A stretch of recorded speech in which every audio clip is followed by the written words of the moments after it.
Allora, dottor Bergamaschino, dottoressa Tibuzzi, Iovino e Amprino. Grazie.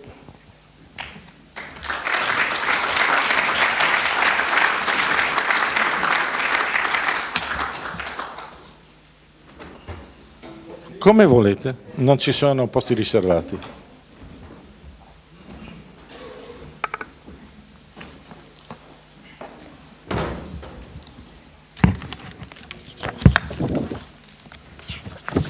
Io non so voi, ma io sto soffrendo un caldo terribile. Sì? È possibile accendere un'aria condizionata qui? Sì, ecco.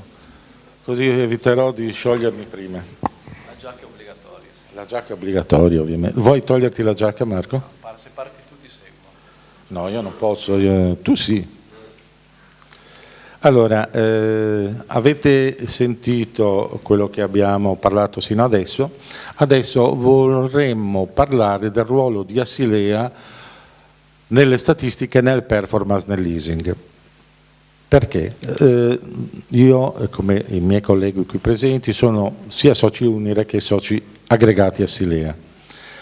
Abbiamo partecipato a vari lavori, nelle tavole, nei confronti con i soci ordinari Asilea e abbiamo avuto modo di, almeno ora parlo a titolo personale, poi magari Amprino e Iovino diranno la loro, di vedere che il rapporto tra i soci aggregati e i soci ordinari non è propriamente quello che secondo me dovrebbe essere un rapporto costruttivo. Secondo me troppe volte ci si trova dall'altra parte della barricata. Oggi con questo convegno vorrei indurre Asilea ad assumere un ruolo, se fosse possibile, nel quale soci aggregati e soci ordinari possano lavorare insieme per un fine comune. Noi siamo fornitori, purtroppo, per fortuna per qualche azienda siamo dei partner. Ecco, noi vorremmo essere considerati partner anche all'interno di Asilea, ma non solo da Asilea, perché io da Asilea percepisco un grande desiderio di farci partecipare attivamente, però lo vorremmo anche da parte delle società di leasing. La presenza del presidente di Unirec, la presenza di Asilea, qui deve essere considerata significativa. Noi non vogliamo essere solo ed esclusivamente i fornitori, di fornitori ne trovate tanti. Dei partner condividono gli obiettivi, ma condividere gli obiettivi non vuol dire solamente accettare le vostre disposizioni supinamente. Essere dei partner secondo me vuol dire mettersi sullo stesso tavolo, vedere qual è il vostro obiettivo, condividere la vostra politica, non abbiamo intenzione di stravolgere niente, ma di dare un nostro apporto, l'apporto che viene dalla professionalità del nostro lavoro. Sono tutte le nostre aziende che hanno più di 20 anni di attività, crediamo di sapere dare qualcosa, di poter dare qualcosa a voi e noi chiediamo di potervelo dare.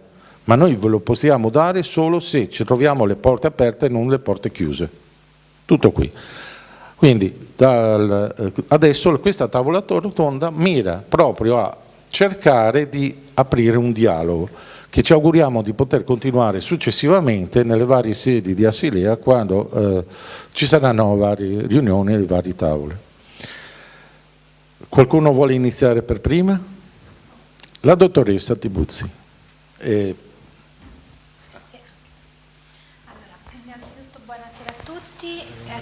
Non si sente niente? No, forse devo parlare più vicino. Perché... No, non è acceso. Questo va. Cambio. Infatti era spento. Va bene. Allora, buonasera a tutti, grazie per l'invito al dottor Canciani e anche proprio grazie dell'iniziativa. Allora, diciamo che il terreno delle statistiche, anche se può essere insidioso, è un terreno, se vogliamo, neutro. L'approccio con cui oggi è stato affrontato è assolutamente un approccio scientifico, neutro e di correttezza e molto spesso proprio da statistiche condivise nascono anche forme di collaborazione e di integrazione tra i vari comparti e tra i vari ruoli. Noi da sempre abbiamo fondato come Asilea diciamo alla base di tutti i nostri servizi un servizio di statistiche, ne facciamo tante, a volte siamo anche criticati per farne troppe, però quello che io riscontro oggi è quello che sono i problemi e i temi con cui ci si scontra ogni volta che si vanno a confrontare e a raccogliere dati, e a volte sono anche scontri dolorosi, perché ovviamente statistica e dato poi vuol dire classifiche, confronti, paragoni e benchmark. Non si può partire da una collaborazione efficiente e da misurazioni efficienti se non ci si mette d'accordo sul linguaggio, sui criteri, sulle metriche, e molto spesso proprio il linguaggio è il primo punto di partenza. Abbiamo società differenti, metodi differenti, linguaggi differenti, però l'obiettivo è sempre lo stesso, cioè fare meglio, fare di più, fare tutti, spendere di meno, ottenere di più, tutti quanti. Questo diciamo che è un punto di partenza che ha sottolineato il dottor Canciani, che non è da sottovalutare e che è alla base anche di tutti i ragionamenti che sono stati fatti finora, secondo me.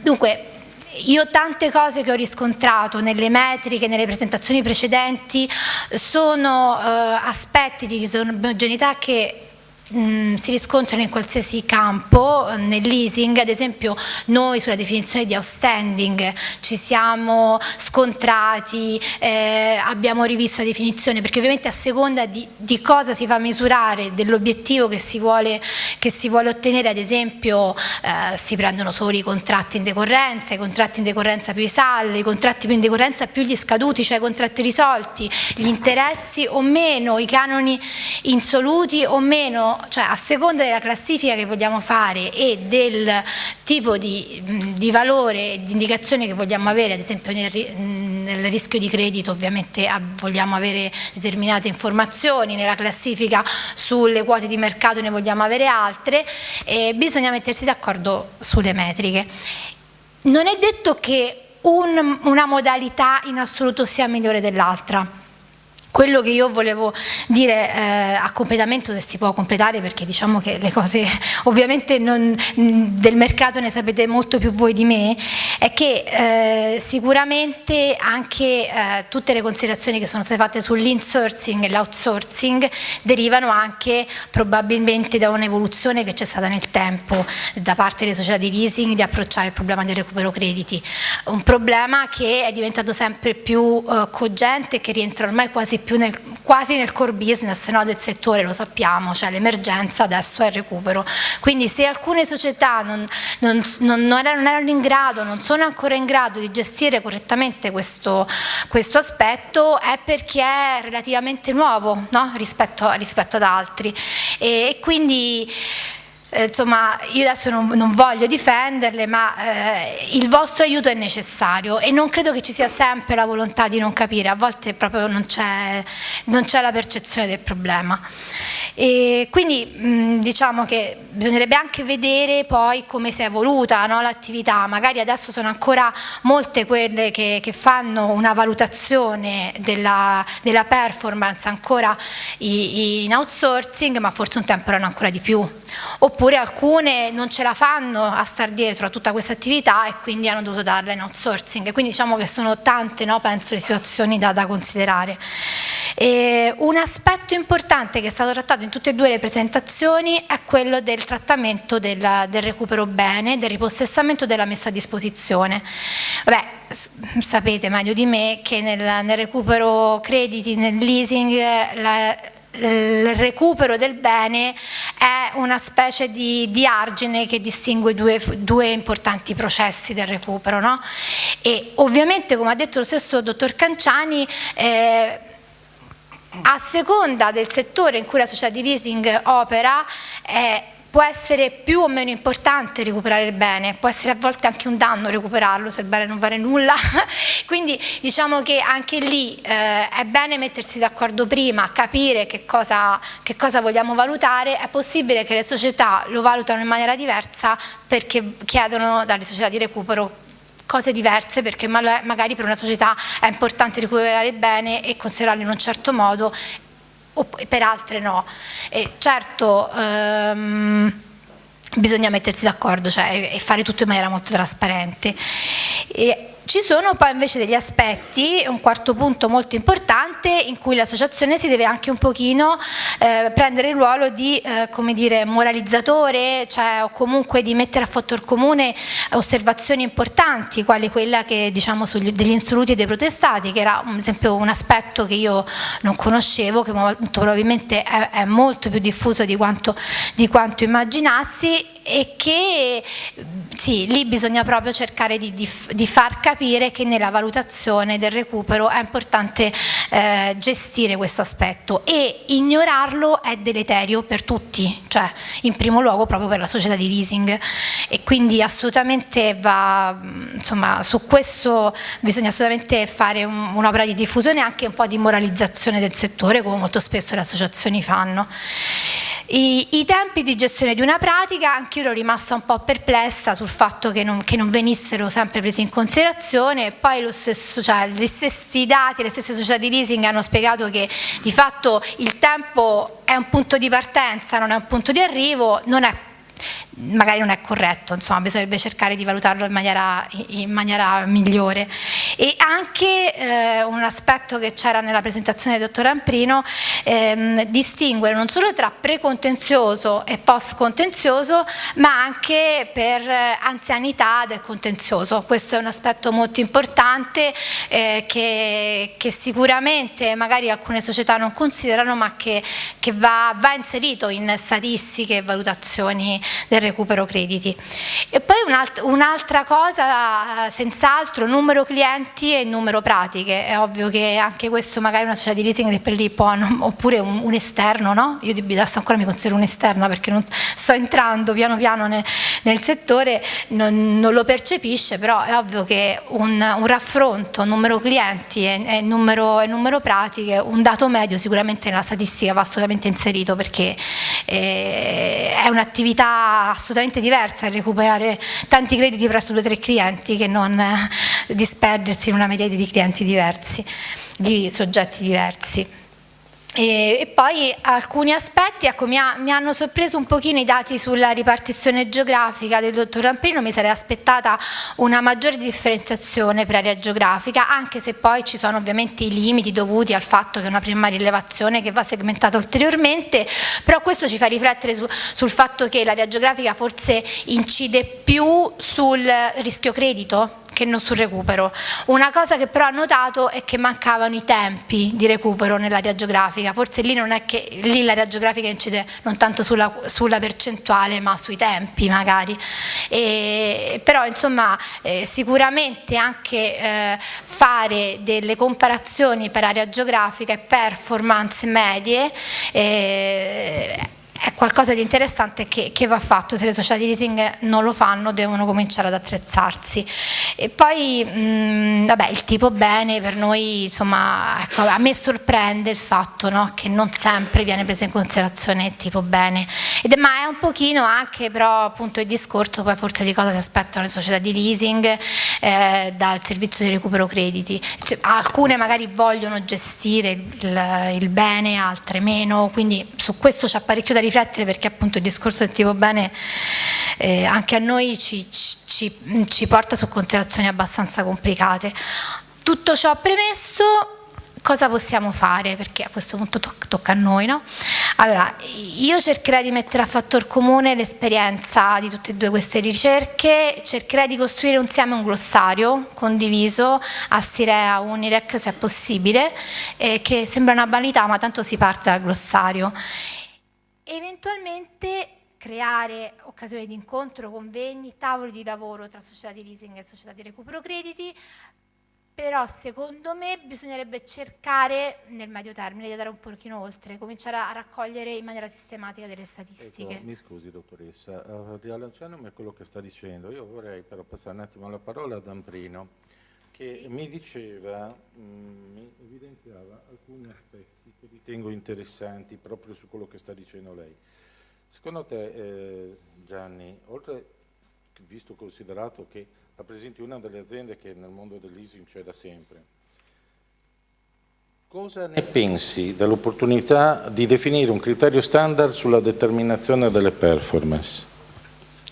Quindi È un percorso che secondo te si può fare con Assilea? È un percorso che dobbiamo fare individualmente con le proprie committenti?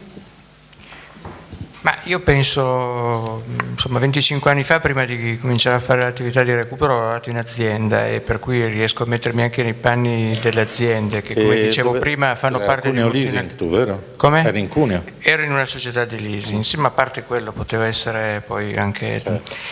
Per cui le aziende, se fanno delle relazioni statistiche in un certo modo, c'è una motivazione, come ho detto prima, o fanno parte di una multinazionale che deve aggregare dei dati in un certo modo, per cui le fanno nel modo A, oppure le hanno fortemente impostate con un criterio che segue la logica degli accantonamenti, per cui ecco che puntano allo stoppaggio dell'outstanding. Quindi non credo che le singole aziende possano, se le hanno già impostate in un certo modo, poi... Quindi vedi impossibile? Quindi vedo, quindi salvaguardando questo, perché andare a imporre a un'azienda che faccia le statistiche in un certo modo, non penso che né Assilea né nessuno possa, però invece tracciare una cosa, se vogliamo, anche semplice, non troppo semplice perché sennò è inutile, che vada sopra, quindi salvaguardando le specificità di ogni singola azienda. Magari Assilea fa uno studio e organizza insieme diciamo, la determinazione di una performance che possa essere utile a tutti, comune, quindi l'azienda si salvaguarda le sue e in più ne fa una comune. Penso che possa essere un grande valore aggiunto anche proprio per l'azienda, perché ritorno alla cosa che ho detto in precedenza: se chiediamo a qualsiasi, penso, rappresentante di una società di leasing, di recupero, ci sarà il suo amministratore delegato che dice facciamo il 73%, sì, ma è tanto o è poco? Ho una serie mia storica che mi dice che sono in linea, sto crescendo, però rispetto al mercato non c'è nulla. Penso che farebbe comodo a tutti sapere che Scusami un attimo, per cui secondo me se l'Assilea si fa partendo da un glossario comune, una statistica semplice ma non troppo semplice, per fascia di importo, per fascia per numero di canoni scaduti, però dicevi giustamente che ogni società può avere una problematica che gli viene imposta, e quindi questo mette dei bastoni tra le ruote a questo progetto che sarebbe di un standard più o meno comune. No, io dico, salvaguardando quello, fare anche un qualcosa di semplice che possa però anche costituire un benchmark. Condiviso in base associativa. Bergamaschino, Marco, tu cosa pensi? No, Marco è Bergamaschino. Mario, te lo conoscete tutti, immagino. Ora com'è che lo dici? CNH? In italiano CNH, ecco. Industria. Chiamiamolo Iveco, mi piace di più chiamarlo Iveco. Comunque, te cosa ne pensi? Io penso che, Mariano, un percorso standard in termini di rilevazione delle statistiche possa essere utile come informazione generale, ma penso anche, e lo dico sulla scorta di un'esperienza che ho vissuto recentemente passando dal mondo dell'automotive al mondo dei mezzi pesanti, che poter poi diversificare le statistiche, quindi compartendole per settore, possa essere un approfondimento poi estremamente utile, nel senso che i dati che mi tornavano utili fino a 3 anni fa lavorando nel mondo dell'automotive sono molto diversi rispetto a quelli che invece ho necessità di utilizzare oggi per capire come la mia area sta performando rispetto al mercato. E quindi a mio modo di vedere la giusta soluzione potrebbe essere il compromesso tra quanto proponeva lei e Gianni direttamente. Ecco, già che ci siamo, visto che qui sono presenti varie società di leasing, prendendo uno a caso che sono Mediocredito, vedo lì Mangani se non sbaglio nell'ombra, perché qua ho la luce puntata, per me è ombra pura. Qual è la vostra posizione davanti a una proposta del genere? Ma la nostra posizione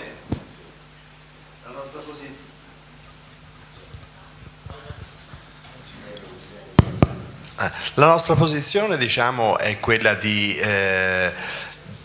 cercare, anche secondo noi siamo d'accordo, no, a fare, diciamo, una base di partenza con dei dati magari studiati da Assilea, e di conseguenza sulla base di quella poi ogni società può fare le sue statistiche, però ecco, una base di partenza comune sicuramente è un punto importante per tutti quanti, voglio dire, e lo stesso Assilea, voglio dire, può raccogliere dati anche per fare delle statistiche anche settoriali, se si vuole, e poi dopo ciascuna società, voglio dire, e se la gioca come meglio crede, però ecco, la base di partenza è comoda per tutti.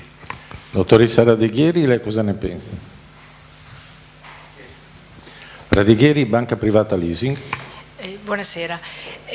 Noi siamo una società piccola con numeri ancora piuttosto modesti. Di fatto però cominciamo ad avere anche noi questo tipo di esigenza, quindi lo spunto è interessante anche per noi per cominciare a lavorarci sopra, a fornire quindi elementi comuni, spunti e idee che io trago in questo momento da voi per poter dotarci di questi strumenti che indubbiamente sono utili, importanti, servono anche proprio per le lavorazioni future, per iniziative o cambi di rotta nell'affidamento del recupero crediti in esterno. Bene, allora tanto perché chi viene a questi convegni non pensi di essere qua come solo spettatore, ad esempio prendiamo l'ICREA che non è mai venuta e sentiamo un po' il parere di ICREA che è una new entry nei nostri convegni. Sì, buonasera a tutti, mi chiamo Conte, ICREA Banca Impresa. Allora, fermo restando che le nostre statistiche ce le facciamo in casa, quindi abbiamo strutturato una serie di criteri e di indicatori che ci permettono di analizzare in un certo modo le performance sia interne che delle società esterne. Ovviamente, riallacciandomi al discorso dei signori, condivido che ci sia, fermo restando che ogni società di recupero li faccia come i criteri che crede, sia opportuno stilare una statistica con dei criteri che siano condivisi da tutti affinché poi il risultato sia abbastanza aderente a quello che poi è la realtà, no? Perché se ognuno se la suona e se la canta un po' come crede, poi abbiamo indicazioni diverse anche in aree geografiche simili. Se invece abbiamo dei criteri condivisi da tutti, sicuramente avremo un indicatore più corretto. Bene, le ringrazio. Quindi mi pare evidente che la condivisione, l'idea di una condivisione, dottoressa, vedo che deve darle fastidio alla luce ad occhio e croce. Sì. Sentiamo magari il parere invece di Iovino, che è amministratore delegato di Creditec, una delle altre grandi aziende in Italia. Ma intanto buonasera a tutti. Da parecchio tempo che si sente discutere, sia prima inutile che adesso che mi fa piacere, di performance, statistiche. Io non vorrei dire una banalità, ma osservando alcune aziende in cui ho lavorato anche, piuttosto che conosco, in alcuni casi la statistica è al servizio della performance, in altri casi la performance è al servizio della statistica, che a sua volta è al servizio di manager che devono valorizzare alcune cose che hanno fatto, per cui la materia è sicuramente ingarbugliata. Limitandomi un attimo il raffronto alla performance, che poi, giusto per capirci, è quella che permette a chi fa il mio mestiere, cioè recupera crediti per conto terzi, di essere remunerato solitamente così e quindi di essere valorizzato. E vorrei intanto ricordare che dietro la performance ci sono investimenti, ci sono soldi, ma soprattutto c'è lavoro, ci sono delle persone. E cercando di essere moderato il più possibile, ma siccome queste cose abbiamo vissute e viviamo quotidianamente, è evidente che trovare un punto comune da cui partire è sicuramente importante, perché almeno la performance svolge il ruolo che dovrebbe svolgere, cioè quello di equiparare la partenza e quindi di misurare il lavoro fatto in modo equilibrato. Ma ciò la vedo ciò sarà difficile realizzarlo, francamente. Non voglio fare il pessimista, di solito sono uno positivo. Perché? Perché ci ci sono diverse aziende e ogni azienda evidentemente ha il suo modo di misurare i KPI che servono per vari motivi. Ogni azienda ha il suo modo di fare leasing, tutti fanno leasing, tutti fanno credito al consumo, tutti fanno banca, però ognuno di loro ha esigenze diverse, politiche anche di gestione del credito diverse. Quindi io preciso, sono favorevole a questa iniziativa, anzi per la verità abbiamo cercato di farlo anche nel credito a consumo con Assofin, il dottor Amprino qui presente era presidente, io facevo da tramite con l'associazione, abbiamo avuto scarso risultato. Può darsi che qui in Asilea l'associazione di imprese meno numerosa probabilmente ci riusciate e in quel caso io ne sarei felice. A questo proposito aggiungo che noi qualche anno fa, era qualcosa forse di troppo ambizioso, però con PVC avevamo lanciato un progetto di benchmark, analisi di benchmark sulle performance di recupero crediti delle società di leasing, e quindi andavamo ad analizzare l'intero processo del recupero crediti e non siamo riusciti ad avere una risposta, cioè c'è stato già un fallimento, ma questo 5-6 anni fa. In questo caso non eravamo supportati da voi, nel senso che era una cosa nata all'interno dell'osservatorio rischio di credito, ci si era messi d'accordo su una serie di dati da rilevare, probabilmente anche troppi, cioè il problema è che era un'analisi troppo pervasiva ed alcune società di leasing non sono state in grado proprio di fornircelo e sono poi uscite dall'iniziativa. Partire da concetti più semplici, che poi insomma tanto semplici neanche sono, però insomma già ben esplicitati, e da informazioni che secondo me dovrebbero essere in grado tutte le società di leasing di avere, o se non sono in grado magari gli diamo il tempo di attrezzarsi, avrebbe maggiori probabilità di riuscita. Però un fallimento da questo punto di vista, devo dire per onestà, c'è stato, cioè il recupero crediti è una delle aree più difficili. Ecco, però una cosa adesso, perché ora stiamo volando un attimino su argomenti di carattere generale. Io spero che il concetto base fondamentale, che la collaborazione a lavorare in sinergia sia fondamentale per il bene comune. Questo credo, e io credo che noi... Se posso finire, volevo solo finire il concetto perché non vorrei essere frainteso. Non vuol dire che io non ci creda o non lo sponsorizzi, tutt'altro. Però così mi permetto di far presente in maniera molto diretta, che il mio stile di comunicazione peraltro, che se si vuole fare ci vuole veramente un impegno, ma forte, perché è complicato dal punto di vista anche gestionale, e ribadisco, ogni azienda, tutti fanno leasing, ma lo fanno ognuno in modo diverso. Ogni azienda gestisce il credito in modo diverso, già lo strumentale è diverso dall'automotive, i mezzi pesanti diversi mezzi leggeri, ritiro e bene, non ritiro, immobiliare, cioè è complessa la cosa, quindi ci vuole veramente un grosso commitment da parte di tutti e un grosso impegno da parte di tutti. Poi se lo scopo finale, per quanto riguarda l'area recupero, in modo particolare quello di creare un equilibrio, ben venga, perché come dicevo poco fa, dietro queste performance, che a volte io faccio spesso l'esempio della Formula 1, ma neanche più la Formula 1 regge, cioè non siete presenti nella Formula 1, il terzo o il quarto che va sul podio, a volte non va sul podio, dopo che si è fatto 350 km a 300 all'ora, rischiato la pelle più di una volta durante un paio di ore di gara, più o meno, arriva a 3 centesimi, 4 centesimi di secondo, o comunque 2 secondi dietro, nessuno ne parla, non va sul podio né nessuno. Ecco, questo esempio non regge più neanche nel recupero crediti, perché ormai è superato. Allora faccio quello dello sci, che è ancora più stressante e stressato se volete, dove la gente viene giù a 130 all'ora su un paio di sci e si fa un paio di chilometri di dislivello, eccetera. Quando arriva giù, se va qualche millesimo di secondo, non va sul podio, non piglia premio, non è nessuno. Ecco, questo è quello che poi succede nel mondo del recupero crediti. È per questo che secondo me allora è veramente importante e ben venga un'iniziativa di questo genere che possa creare una situazione di equilibrio, di equità, dove si può competere, ma il misuratore deve essere imparziale e unico per tutti. Grazie. Io ora però vorrei togliermi dal carattere generale e andare su alcuni aspetti un po' particolari di tutti quelli che sono stati trattati, perché alla fin fine oggi abbiamo parlato un po' di tutta quella che è l'attività del recupero crediti in senso più lato, e sono emersi alcuni aspetti un po' particolari. Ad esempio uno di questi è il recupero dei beni, come viene considerato, ne abbiamo accennato poco fa, come viene trattato. Allora, partendo da Bergamaschino? Partiamo da Bergamaschino. come vedi i dati relativi al recupero beni? Come con l'esperienza che hai avuto nella tua azienda oppure a carattere personale, come vedi l'attività di recupero crediti a livello statistico, a livello di valutazione? Cioè, le statistiche alla fin fine sono un mezzo per fare una valutazione personale da un punto di vista gestionale oppure valutativo nei confronti delle società con cui operi. Ecco, la tua opinione? Mi hai anticipato di poco, Mariano, nel senso che volevo provare a dare degli spunti di carattere operativo in relazione a quanto ci siamo detti fino ad oggi e sulla scorta della presenza di Assilea, per capire se ci possono essere i presupposti per trovare appunto delle linee di condotta comune che possano poi aiutarci a definire uno strumento di valutazione delle performance effettivamente utile a tutti.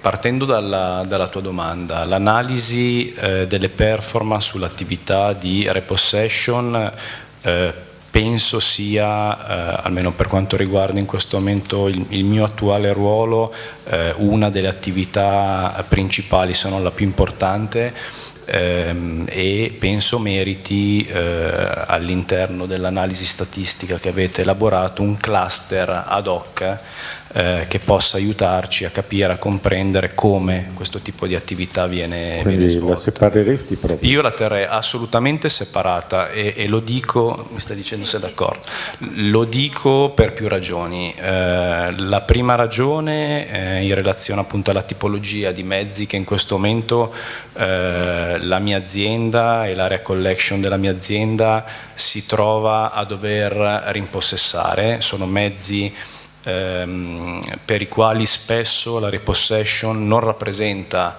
una vittoria, ma rappresenta la soluzione meno dolorosa. Rimpossessare un camion soggetto ad usura e a un iperchilometraggio ha un impatto economico sicuramente più importante, in termini negativi intendo, rispetto alla repossession di un veicolo. Prima menzionavi macchine di alta gamma che mantengono nel tempo il loro valore commerciale quasi inalterato. È importante, ecco, un altro spunto che volevo dare, perché è un altro elemento estremamente importante da un punto di vista proprio di forecast, cercare di capire se possano esistere anche degli strumenti comuni per definire il fair market value di questi veicoli, quindi sapere ex ante, non ex post, l'eventuale repossession di questi mezzi, che tipo di impatto può generare da un punto di vista ovviamente economico. Quindi sarebbe interessante all'interno di questa analisi statistica, nel comparto al quale appartengo io oggi, per esempio poter avere dei termini di paragone che ci diano modo di sapere, ovviamente non in maniera precisa, anche solo in maniera spannometrica, però poter avere un'idea di quale possa essere l'impatto al momento della repossession. Ecco, l'ultima cosa, poi ti lascio la parola, estremamente importante, il tutto poi correlato a un altro elemento estremamente importante, agganciato, ancorato al tasso di repossession, quindi al repossession rate, che poi va a influenzare positivamente o negativamente tutte le logiche di provision, di accantonamento e di impairment policy. Sì, ti ringrazio, però giustamente tu facevi notare che la tua è un'azienda monoprodotto. Sarebbe interessante sapere sotto questo profilo anche l'opinione di quelle società di leasing che operano ad ampio raggio su tutti i prodotti. Ad esempio il dottor Esposito è uscito. Alba Leasing, che io so che c'è ma non la vedo perché da qualche parte c'è, ecco, dottoressa Bai, la sua opinione in merito, per cortesia. Qualcuno può passare il gelato alla dottoressa?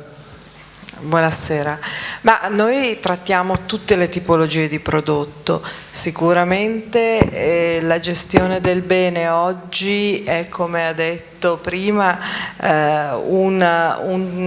limitare il danno in questo momento. Beni con alta fungibilità senz'altro diciamo, si recupera il credito e si riporta la posizione, diciamo, a casa in modo positivo. Altri beni sono molto dolorosi da recuperare, però oggi molte aziende hanno la volontà di restituirli, cosa che prima probabilmente non accadeva. Ma lei sarebbe d'accordo con l'idea del dottor Bergamaschino, cioè di fare un cluster a parte per quanto riguarda l'attività di recupero? Sì, è da separare dalla situazione, dalla valutazione complessiva del recupero, diciamo, ordinario. Ora, E comunque è importante avere comunque sempre dei benchmark di mercato. Perfetto. E Gianni Amprino, tu cosa ne pensi? Beh, sì, è importante, cioè, da tutte le parti si parla di segmentazione, per cui sicuramente è importante tenerlo a parte, valutarla separatamente per beni fungibili, non fungibili, poi come diceva Bergamaschino, per avere dei benchmark occorre averli il più segmentati possibili, per cui su questo punto sono assolutamente d'accordo. Magari torno, perché non so se lo affronti, anche sul tema degli insoluti, che lavorando anche noi per il mondo bancario e finanziario sappiamo che è diventato forse il problema, nel senso che vengono fatti dei focus e delle attenzioni che sono ormai pari a quelle del recupero crediti, e quindi penso che sia una naturale tendenza anche poi per le società di leasing, quindi non solo, diciamo, elaborare le performance al netto dei titoli insoluti, ma proprio avere una rendicontazione a parte e mirata sull'andamento dei titoli insoluti, soprattutto dei primi insoluti, perché sappiamo. Una domanda, delle società con le quali tu operi, quante operano, fanno lo storno provvigionale, quante ti comunicano lo storno da effettuare? Tutte? Solo una parte? Ma lo storno provvigionale direi tutte. Se la domanda è quanto poi la determinazione delle performance tiene conto di questi effetti, è una domanda che ha poche risposte, perché alcune volte facciamo anche proprio noi fatica a capire come vengono aggregati i dati. Penso che la maggior parte comunque ne tenga conto, penso. Iovino? Scusami, Iovino, Claudio, tu qual è la tua sensazione in merito al problema degli insoluti che ha appena tirato fuori Gianni? Ma il problema degli insoluti è un altro vecchio problema. Adesso io non vorrei fare sempre il bastiano contrario, cioè io porto a casa dei soldi, degli effetti, porto a casa, faccio il mio lavoro, no? È difficile poi accettare che questo lavoro che non va a buon fine tu me lo storni e me lo paghi più, perché di fatto io comunque ho sostenuto dei costi, ma è un vecchio tema, ripeto, che si va discutendo da un sacco di tempo. Personalmente credo che, dante anche all'orientamento che c'è stato recentemente, il mio lavoro tecnico li porto a casa, o i valori che ti ho portato a casa, che abbiamo concordato prima. Se poi per motivi che non dipendono da me il cliente finale non avrà gli impegni che ha preso, abbiamo cominciato da capo. Sì, neanch'io, in effetti neanch'io, perché poi ha aperto una ferita, credo ci sarebbe di che discuterne molto a lungo, però chiaramente è un'opinione e come tale va rispettata ovviamente. Marco, cosa volevi dire? È un'opinione, va rispettata, ci mancherebbe altro. Invece a mio modo di vedere, sempre come dire, in ottica propositiva, gli ulteriori spunti che volevo provare a dare erano sostanzialmente due. Uno di carattere operativo, nel senso che a mio modo di vedere a volte, e lo dico a favore delle società di home o di phone collection, a mio modo di vedere a volte una non perfetta organizzazione dell'attività all'interno delle aree collection, delle aree accounting, finance, può o potrebbe generare delle ripercussioni negative in termini di calcolo delle performance. Mi spiego meglio: crediti recuperati e non correttamente allocati sui partitari contabili, quella che tecnicamente si definisce attività di cash allocation. E quindi è importante, e questa volta mi tolgo la giacca da collection manager e mi metto nei panni di chi poi il lavoro lo fa in prima linea e per strada, è sicuramente importante la massima precisione, la massima professionalità nell'elaborazione dei dati anche da parte delle società di leasing o di credito al consumo. Noi per esempio abbiamo un modello di calcolo interno delle provvigioni, dei compensi, grazie al quale siamo noi a proporre un proforma alla società di leasing, che poi ovviamente deve accettarlo, e che ci dà modo quindi di andare ad abbattere ex ante qualsiasi tipo di incomprensione o di problematica futura. Poi ho terminato. L'altro spunto che volevo dare era ed è relativo a uno strumento che da qualche anno a questa parte sta prendendo molto piede, uno strumento che, se utilizzato bene, ha anche un peso specifico sociale molto importante, che è lo strumento della ristrutturazione del debito. La mia personale opinione è che laddove questo strumento venga utilizzato in maniera seria, coerente, quindi non con l'obiettivo di raggiungere una performance drogata o di dimostrare al proprio management di avere raggiunto certi target, certi obiettivi, concedendo ristrutturazioni a clienti che poi rientrano a collection 1 o 2 mesi dopo, ma in maniera logica, coerente, valutando la situazione patrimoniale e finanziaria del cliente, e laddove la situazione patrimoniale e finanziaria venga reputata positivamente, concedere questo tipo di opportunità debba essere. Noi per esempio abbiamo qua a fianco CSS, con CSS questa soluzione l'aveva adottata Amato Trunfio prima del mio arrivo in maniera estremamente intelligente, estremamente positiva. Sia uno strumento che può veramente dar modo di migliorare le performance e contestualmente di vedere riconosciuti dei pricing, comunque dei guadagni, delle provvigioni che correttamente spettano poi alle società di collection. Sì, tu hai toccato tanti punti, prego Claudio. Allora è evidente che con questa base, cioè, Marco sta impostando una situazione di partnership. Allora in questo modo non si può che essere d'accordo, però siamo su un altro piano, perché solitamente chi fa recupero credito non viene visto come un partner, ma viene visto come qualcuno che dovrebbe essere specialista, ma principalmente perché costa meno che se lo faccio in casa. Questo è il problema di fondo, secondo me, sempre opinione personale. No, ma di norma, poi qualcuno dice no, andiamo fuori perché costa meno, sono problemi loro, e se non recuperano non paghiamo. Questo è un po' il succo, per essere molto pratico. Allora, se è così, c'è un discorso di poco fa, se è impostato in questo modo, io ho fatto il mio lavoro, ho spedito dei costi, ho portato a casa le cambiali, quello che vuoi, se poi fra 3 anni non te le paga, perché me le devi stornare? Diverso è invece il discorso di partnership, perché tu stavi facendo, che io apprezzo molto. Se facciamo un discorso di partnership, allora ben venga, vuol dire che facciamo un discorso di lungo periodo e probabilmente tu mi aiuti a fare le performance, quindi nel comune interesse, e poi non mi cacci fuori perché faccio mezzo punto in meno di quell'altro, il primo mese che lo faccio e lo scuso di buttarmi fuori, piuttosto che non mi metti in condizioni di fare mezzo punto in meno, perché a me delle pratiche su Napoli città e l'altro dalle pratiche su Caserta, per fare o piuttosto che Pavia o Trento, no? Che spesso stiamo a fare questi discorsi. Ecco, questa è un po' la provocazione che volevo fare. Beh, qua si parte dalle statistiche, stiamo toccando tutti i punti. Marco Pasini, prego. Alzo la voce.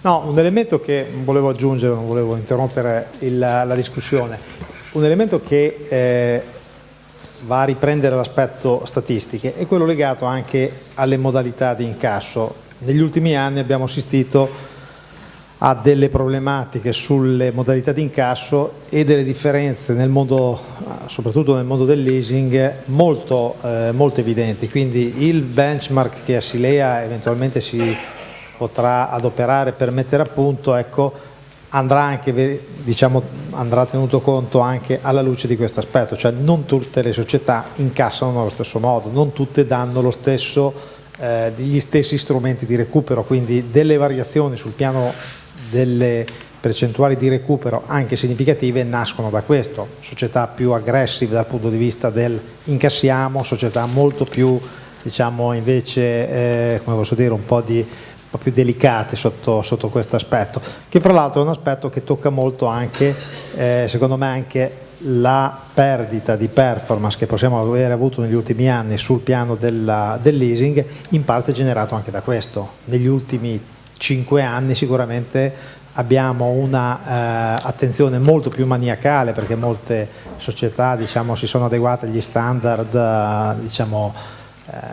normative europee, compliance interne, che hanno alzato molto il tiro, e quindi la perdita anche di capacità di recupero è cambiata. Lasciamo stare il remarketing, che forse 6-7 anni fa un Bobcat veniva commercializzato, bastava portarlo a casa. Oggi magari invece si comincia a storcere il naso anche di fronte a un bene strumentale che nel passato avrebbe fatto gola. Lasciamo stare il computer, che probabilmente interessava poco allora, interessa poco adesso. Chiedo scusa. Ecco, Marco, aggiungerei solo che il dottor Bacanoschini rappresenta una multinazionale evidentemente organizzata in un certo modo, no? E quindi siamo probabilmente al top di quello che potrebbe essere. Se può essere come spunto, come esempio, io sono più che d'accordo, ribadisco, con quelle modalità tutti noi vorremmo lavorare, ma il mercato evidentemente è composto da operatori diversi che hanno esigenze diverse interne ed esterne, da questo è un po' il succo. Qui stiamo toccando, ripeto, tanti punti. Io vorrei riportare un attimo però il dialogo sulla parte delle statistiche. E prima il dottor Bergamaschino ha toccato veramente tanti punti. Io vorrei però girare una domanda a qualcuno dei presenti. Prima, ad esempio prima sia Amprino che successivamente anche la dottoressa Tibuzzi parlava del problema relativo al trattamento dei dati di recupero crediti per fasce di età. Quindi prima metteva in evidenza che la maggior parte delle società fanno contratti in essere, contratti risolti. Qualcuno l'aging lo fissa già a 30-60, altri lo mettono a 90, altri lo mettono a 180, a secondo di come sono l'impostazione, la tipologia dell'azienda, eccetera. Io, per quanto è la mia esperienza, io ho sempre visto solamente 2 generi di classificazioni, cioè contratto in essere e contratto risolto. Non ho mai visto sinora una classificazione più dettagliata. Vorrei sapere se c'è qualche società di leasing che fa questo genere di analisi, cioè una classificazione delle performance secondo l'aging. Ad esempio, dottor Bracini, Montepaschi, lei cosa mi dice? Le so che voi siete molto attenti nelle analisi perché vi servite di server ben agguerriti. Sì, buonasera a tutti. La scelta di Montepaschi Leasing è stata quella di affidare il coordinamento delle società di recupero a una piattaforma esterna, presso la quale evidentemente ci sono tutti gli elementi, gli strumenti di monitoraggio, di rilevazione delle performance. Detto questo, evidentemente noi abbiamo fatto una serie di considerazioni proprio per rilevare quanto più possibile quelli che sono gli eventi che caratterizzano poi la vita del recupero. Quindi la segmentazione per aree geografiche, la segmentazione per fasi di recupero e in particolare per quanto ci riguarda anche la tempistica di passaggio da una fase all'altra, quindi il mancato rilevamento dell'aspetto tempo è perché abbiamo delle cadenze predeterminate. Detto questo, evidentemente noi abbiamo una serie di rilevazioni che sono per la fascia 0-7, quindi i primi 7 mesi, 7 insoluti, e una fascia invece di analisi che riguarda tutto il percorso di insolvenza, tentando di proprio mettere sotto esame alcuni aspetti che sono stati toccati in più occasioni e a vario titolo. quindi il fatto stesso di gestire gli insoluti e gli affidi per i contratti fin dal primo momento della loro insolvenza, ma poi consentendo alle società di recupero anche di lavorare e quindi mantenere il contatto su quello che è il cliente, magari in una logica di una pluralità di contratti che questi hanno. E quindi in questo senso qua la rilevazione per noi statistica nel range 0,7 è quella che viene più osservata e messa più sotto esame, anche perché poi evidentemente si ritiene di dover passare a una fase di azione diversa rispetto a quella della visita domiciliare, e qui si entra in logiche di gruppo con tutto quello che diciamo è il gruppo MPS nella sua organizzazione nelle fasi di recupero. Credo però di dover fare una considerazione rispetto a ciò che è stato detto dai nostri interlocutori, e condivido l'affermazione della dottoressa Tibuzzi, ovvero il fatto che sarebbe già importante riuscire ad avere usare gli stessi termini, utilizzare lo stesso glossario. Credo che questo potrebbe già essere un grosso passo in avanti, perché evidentemente potrebbe consentire, rispettando le singole identità e esigenze dei gruppi bancari, delle società di leasing, per riuscire poi ad avere un'interlocuzione che possa effettivamente costituire un legame di partnership nei confronti delle società di recupero, perché sinceramente a noi piace pensare che questo sia l'elemento centrale. Le società di recupero sono i nostri occhi sul territorio. Questo per quanto riguarda evidentemente MPS e Leasing e Factoring. La ringrazio. Vorrei, visto che abbiamo la fortuna di avere qui anche un'altra persona che collabora con Assilea, vorrei avere, se è possibile, un parere del professor Roddi.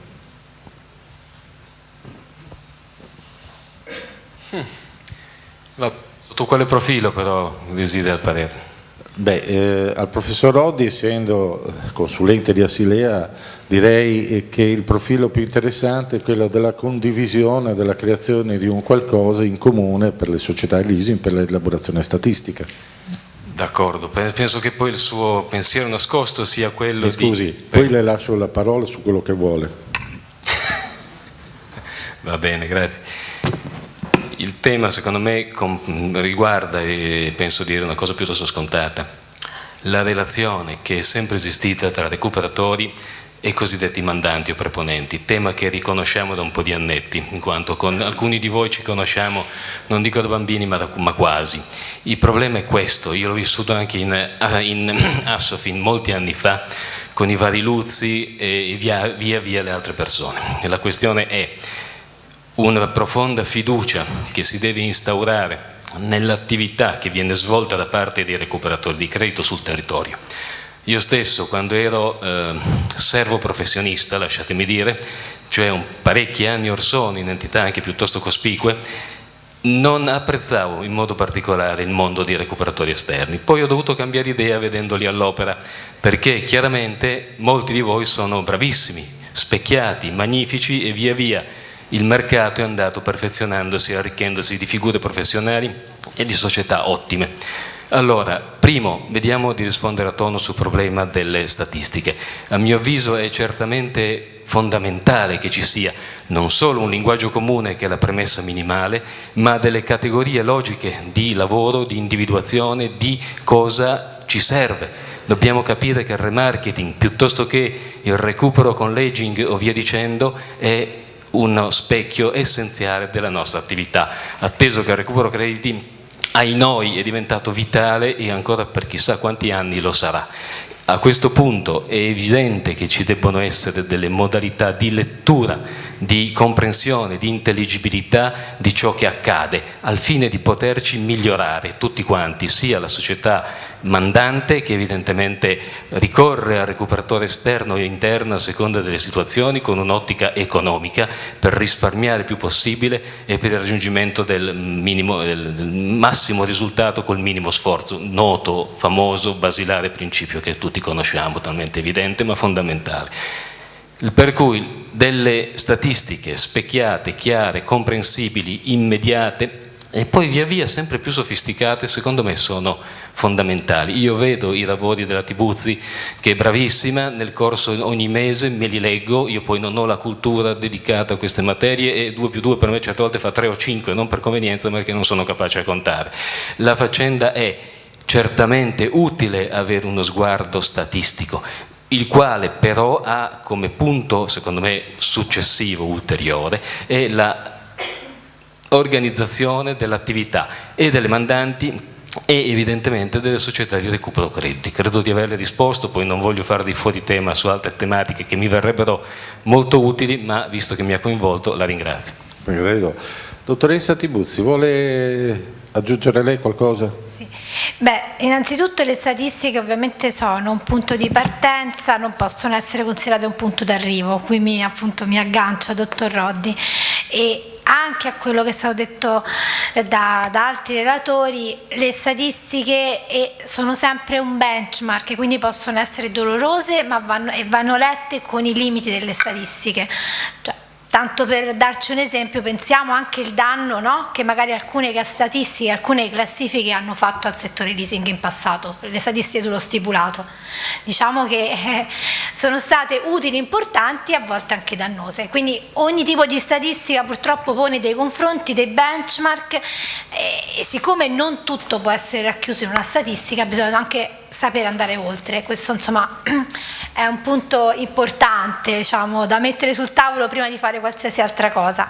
Poi mi concentrerei sulla parte, diciamo, sicuramente sui punti che sono emersi per quanto riguarda gli insoluti e i protesti. All'interno delle statistiche comunque qualcosa su quello dovrà essere inserito per avere una visione corretta del fenomeno. E per quanto riguarda il recupero bene, noi l'abbiamo presentata tante volte, sono 11 anni che facciamo la statistica sui beni ex leasing, no? I tassi di recupero, il valore di rivendita dei beni ex leasing, quello ormai è un benchmark abbastanza consolidato con tutti i limiti, però insomma qualcosa già c'è e che ovviamente può essere messo al servizio di tutti. Un'altra cosa per quanto riguarda il recupero in funzione della qualità del credito, eventuali recuperi da ristrutturati, adesso forborn e quant'altro, calcolate che adesso già da quest'anno è partita la rilevazione sull'archivio delle perdite storicamente registrate. Noi già stiamo cercando di incamerare i dati, stiamo cercando di stimare delle LGD contabili per comparto, per crediti che vanno in default già con una determinata qualità del credito, e da quelle poi si potranno anche in futuro segmentare l'andamento dei recuperi nel tempo delle varie posizioni in default. Quindi quella è un'area su cui stiamo lavorando e su cui lavorerà anche Banca d'Italia, quindi attenzione, colgo l'occasione per dirvi, mi raccomando, che dati mandate, se possibilmente mandateli anche alla Silea che poi ve li ritorniamo adeguatamente elaborati.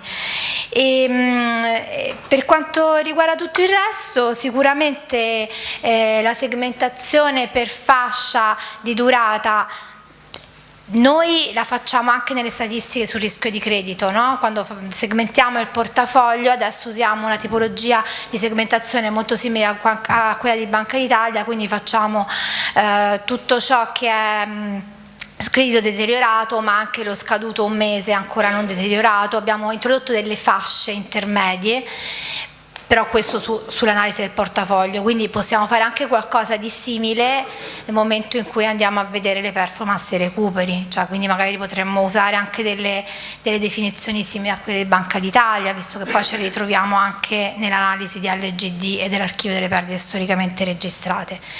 L'importante è anche capire chi dà i dati e chi sono i destinatari, ovviamente se i dati verranno forniti alle società di leasing, saranno forniti a società di leasing che hanno un'attività di recupero crediti interna oppure che magari si affidano a diverse società di recupero sul territorio, e quindi ovviamente se i dati noi li chiediamo alle società di leasing, quello che esce fuori è il frutto, no, della politica di recupero credito della società di leasing, a meno che non si voglia fare un'analisi separata per le società di leasing e per le società di recupero crediti, cioè che magari le società di recupero crediti ci danno i loro dati sul recupero crediti, che è un altro tipo di analisi, insomma, cioè, tutte e due hanno una validità, tutte e due sono fattibili.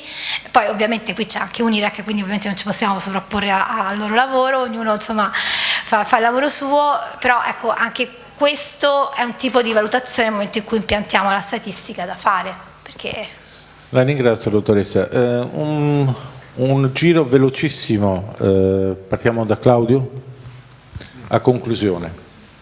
Ma in estrema sintesi mi sembra veramente molto interessante questa iniziativa. Io sono veramente, spero che insomma, ho sentito dei pareri anche delle società qui presenti incoraggianti, perché difficilmente trovi disponibilità di iniziare un percorso comune che possa mettere insieme le varie competenze e quindi fare qualcosa di condiviso, giustamente a partire dal linguaggio. Sembra una cosa banale, ma è effettivamente così.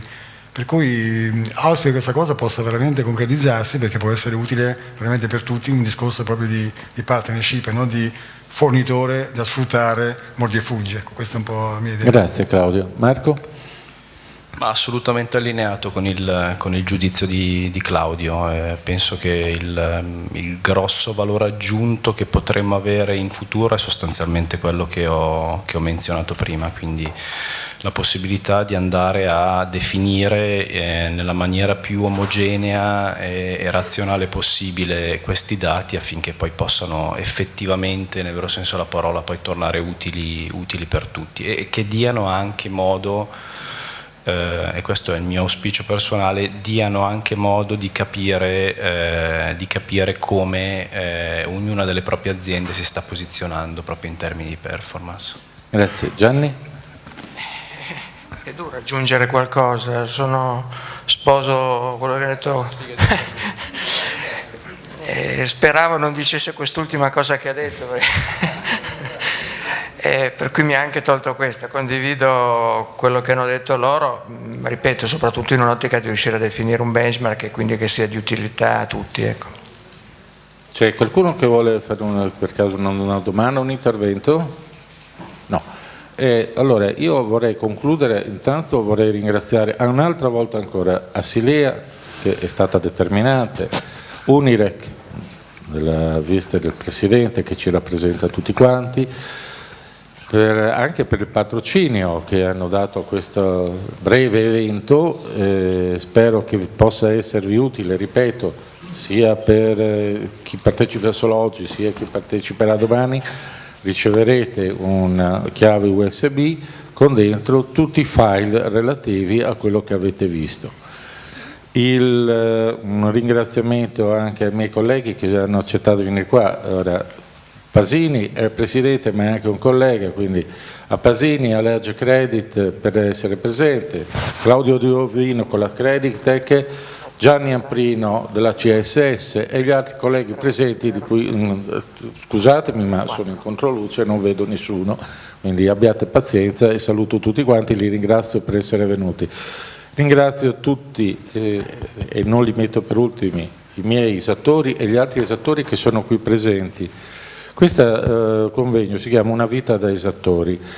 Era partito con l'idea 2 o 3 anni fa di creare un evento a favore di questa categoria disgraziata, e mi permettete il termine disgraziato perché è a pennello, non perché siano disgraziati loro, ma perché sono una categoria sottovalutata e veramente su cui ricadono i costi e le pretese delle società mandanti e delle società di recupero crediti. Come vedete non mi tolgo dalla mischia. Peraltro noi riceviamo dei mandati e a nostra volta dobbiamo chiedere altrettanto. Il governo si mette di mezzo con la Banca d'Italia eccetera, tutti quanti si mettono in mezzo per aumentare i costi da destra e da manca, per cui l'attività di home collection, non so se qualcuno l'ha notato, ma sta diventando sempre più difficile dal punto di vista esattoriale e molti esattori abbandonano questa professione. Ora come ora c'è una selezione di mercato, perché veramente è diventato poco economico, poco interessante questa attività. Quelli che resistono sono veramente o molto bravi e quindi riescono nonostante tutto a fatturare, quindi avere una vita dignitosa, oppure sopravvivono in attesa di tempi migliori. Io mi auguro che anche con la collaborazione dei mandanti che siano un po' più sensibili, mi auguro che Asilea sotto questo profilo possa fare qualcosa per aiutare le società di recupero e quindi noi a nostra volta avere i fondi per poter aiutare i nostri esattori. I nostri esattori che se spariscono è un danno per tutti quanti, per noi ma anche per voi, perché poi a recuperare i crediti chi rimane. Non voglio pensare che qualcuno si rivolga ai bassi fondi, perché questo è un lavoro soprattutto per il settore dell'ISI in cui ci occorre professionalità, gente preparata, formata, e tutto questo ha un costo. Non voglio dire altro perché se no perdo la tramontana, non è giusto, non è questo il momento, non è la sede sarà Asilea, la sede sarà Unirec. Ringrazio tutti quanti e ringrazio quindi, in dulcis in fundo, tutte le società di leasing oggi presenti, ci rivedremo anche domani e alla prossima, speriamo che ci sia una prossima edizione. Grazie.